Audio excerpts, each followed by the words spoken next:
ইউরোপের একটা বড় অংশ জ্বলছে, একের পর এক জঙ্গল শুধু পুড়ছে। সেই দাবানল নেভাতে গিয়ে বিরাট দুর্ঘটনা এবার গ্রিসে।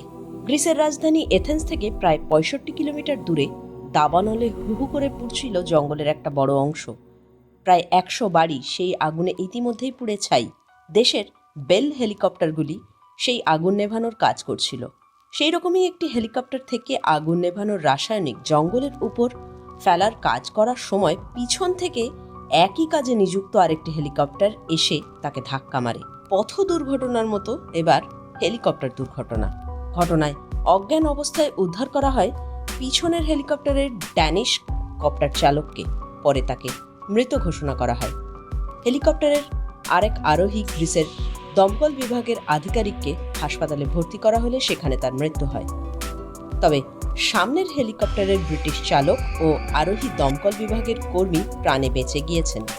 ঘটনার পরই বেল হেলিকপ্টারগুলির উড়ান স্থগিত করে দেওয়া হয়েছে। কিভাবে এই দুর্ঘটনা ঘটল তা নিয়ে তদন্তে গ্রিস প্রশাসন।